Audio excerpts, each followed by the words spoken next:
Ketika terbit fajar, maka saat itu berhenti sholat subuh namanya. Kumandang azan di seluruh penjuru negeri muslim mengatakan as-salatu khairum minan naum. Semua mengatakan sodakta, engkau benar wahai muazzin, wa bararta, engkau betul wahai muazzin, wa nahnu ala zalika minasyahidin, kami termasuk orang yang menyaksikan itu. Maka dikatakanlah salat subuh punya qabliyah, rakaat al-fajri 2 rakaat qabliyah subuh khairum minad dunya wa ma fiha, lebih baik daripada dunia dan seisinya. Setelah itu kita tidak disuruh untuk duduk di masjid berpangku tangan menunggu rezeki turun dari langit. Yang bertani silakan bercocok tanam, bertani mencari nafkah yang halal adalah ibadah. Yang berdagang silakan berjualan, jangan curang timbangan. Berdagang kullu bai'in mabrur, semua perjualan jual beli, perdagangan, perniagaan itu baik. Bahkan Nabi Muhammad SAW pun adalah seorang peniaga, pedagang yang baik. Carilah nafkah, karena kita dilaksanakan sholat, selesai sholat tidak disuruh untuk menunggu rezeki datang dari langit. Kita disuruh idza qudiyatis shalah, kalau sholat sudah dilaksanakan, fantashiru fil ard, bertebaranlah di atas muka bumi, wabtaghu min fadlillah, carilah karunia Allah, carilah rezeki Allah. Mencari rezeki itu adalah ibadah, tapi jangan lupa berzikir kepada Allah. Tergelincir matahari, tutup tokomu, minta gantikan dengan kawan sahabatmu, tinggalkan kebun sawahmu, menghadaplah ke arah kiblat.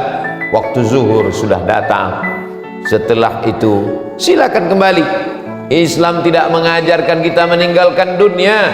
Setelah berislam, malah kita disuruh untuk tetap mencari harta sebanyak-banyaknya, untuk membangun masjid yang megah, yang mewah, yang cantik, yang kokoh, yang kuat.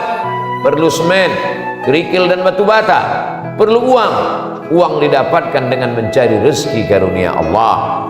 Wakaf namanya, karena harta itu terhenti, tak lagi bisa menghasilkan. Zakat namanya, karena harta itu mensucikan. Sedekah namanya, karena dia adalah bukti keimanan kita kepada Allah. Infak namanya, karena dia punya 2 pintu, ada pemasukan, ada pengeluaran. Zakat, wakaf, infak, sedekah, itu semua adalah ibadah harta. Akhirnya berdirilah masjid, berdirilah panti asuhan, berdirilah surau langgar dan musalla. Semua itu didapatkan karena usaha, jerih payah, tetes peluh keringat dan air mata. Ini yang disebut dengan ibadah harta. Kalau sholat tegak, rukuk, sujud, itu adalah ibadah badan. Mulut bergerak membaca Al-Fatihah, ibadah lisan. Hati khusyuk kepada Allah, ibadah qalbi. Tapi tangan yang mengeluarkan duit, harta, ini adalah ibadah maliyah, ibadah harta kepada Allah Subhanahu wa ta'ala. Menunggu matahari condong. Setelah matahari condong redup, masuk waktu asar, kita kembali melaksanakan sholat sampai akhirnya tenggelam matahari, nampak ufuk merah di sebelah barat. Kita kembali melaksanakan sholat maghrib sampai puncaknya matahari betul-betul hilang, sampai tidak ada lagi rona merah, disebut dengan sholat isya. Kesemua ini adalah tanda bahwa kita beriman kepada Allah Subhanahu wa ta'ala. Inna awwala ma yuhasabu bihil abdu yaumal qiyamah, yang pertama kali dihisab, dihitung nanti dari seorang hamba pada hari kiamat, salatu, salat.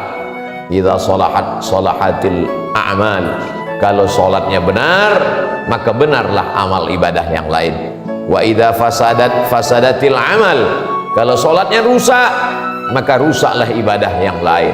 Makanya pesan Nabi sebelum meninggal, as-salah, as-salah, laksanakan salat, jangan tinggalkan salat. As-salatu imaduddin, salat itu tiangnya agama.